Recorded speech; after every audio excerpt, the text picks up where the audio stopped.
Oke, hari ini saya akan tes game lagi ya. Kali ini saya akan tes game lagi di mantan flagship Sony, yaitu Sony Xperia XZ2. Di sini saya akan mencoba untuk bermain game Genshin Impact lagi ya. Sebelumnya saya sudah tes game Genshin Impact di Sony Xperia XZ2. Untuk full size-nya sendiri sekarang Genshin Impact yaitu 27,29 GB-an. Jadi lumayan gede, sebelumnya 25 GB tapi sekarang 27 GB. Jadi cukup gede. Oke, kita langsung saja pergi ke gamenya, dan di sini saya akan setting untuk grafiknya di Sony Xperia XZ2 ini. Untuk grafiknya di Sony Xperia XZ2 ini di settingan tertinggi ya. Saya mencoba untuk di settingan tertinggi, dan untuk FPS-nya sendiri saya akan setting di settingan 45 fps. Tidak di 60 fps ya, karena di 60 fps itu radang lag. Jadi settingannya di 45 fps.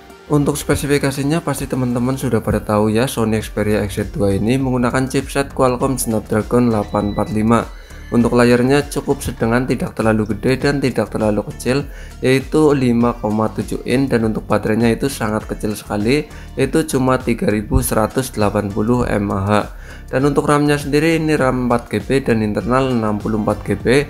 Jadi untuk tahun ini mungkin rada kurang ya, internal 64GB, minimal 128GB. Untuk tes game Genshin Impact di Sony Xperia XZ2 ini saya sudah tes game sebelumnya ya, tapi sudah cukup lama, dan ini saya mencoba lagi tes game Genshin Impact di Sony Xperia XZ2 ini.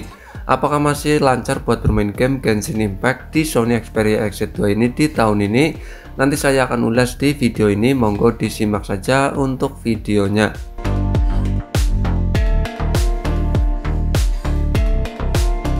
Setelah saya bermain Genshin Impact kurang lebih 30 menitan di Sony Xperia XZ2 ini, saya akan membagikan pengalaman saya saat bermain game Genshin Impact di Sony Xperia XZ2 ini.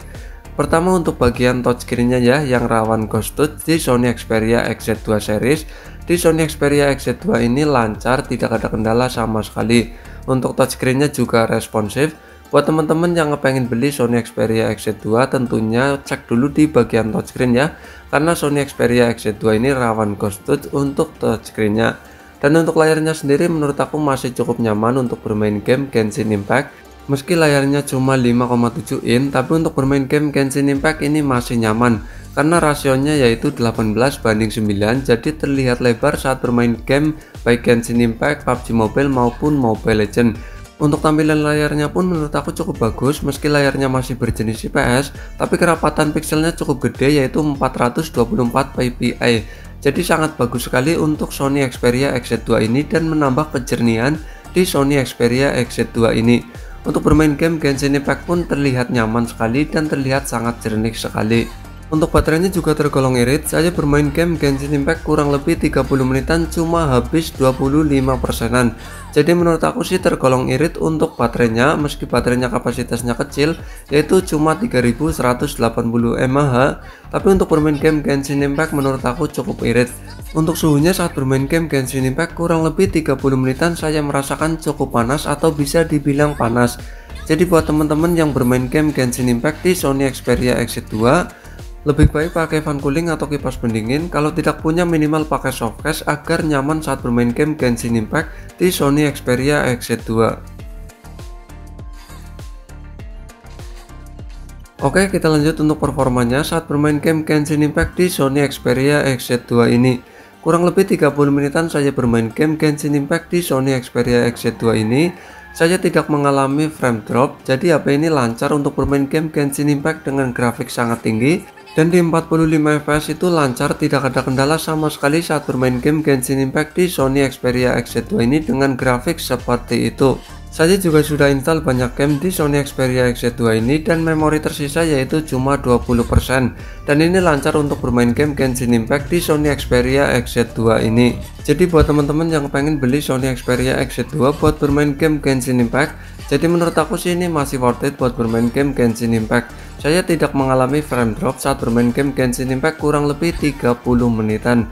Buat teman-teman yang pengen beli mungkin harganya sekitar 700 sampai 1,2 jutaan, tergantung kondisi dari HP itu. Tapi bagi yang ingin beli Sony Xperia XZ2 buat bermain game baik Genshin Impact, Mobile Legends maupun PUBG Mobile, tentunya cek dulu di bagian touchscreen-nya ya, karena Sony Xperia XZ2 series itu rawan ghost touch di bagian touchscreen-nya. Jadi cek dulu di bagian touchscreen-nya, minimal untuk bermain game kurang lebih 10 menitan lah. Bermain game apa saja untuk mengecek touchscreen di Sony Xperia XZ2. Jadi kesimpulannya, menurut aku ini pendapat pribadi saya ya, boleh setuju juga boleh tidak, monggo tulis di kolom komentar saja. Jadi menurut aku Sony Xperia XZ2 ini masih worth it buat bermain game Genshin Impact di tahun ini. Dengan grafik tertinggi dan di 45 fps ini lancar, tidak ada kendala sama sekali. Saya sudah mencobanya kurang lebih bermain Genshin Impact di Sony Xperia XZ2 ini 30 menitan. Ini tidak merasakan frame drop, ini lancar, tidak ada kendala sama sekali. Untuk baterainya juga tergolong irit dan untuk layarnya juga cukup lebar untuk bermain game Genshin Impact di tahun ini. Jadi menurut aku sih Sony Xperia XZ2 ini buat bermain game Genshin Impact masih worth it di tahun ini. Jadi secara performa juga masih cukup ngebut dan masih mumpuni untuk bermain game Genshin Impact di tahun ini. Ya, mengingat Snapdragon 845 itu mantan chipset flagship, jadi tentu di tahun ini juga masih cukup ngebut. Dan untuk bermain game Genshin Impact ini lancar, tidak ada kendala sama sekali.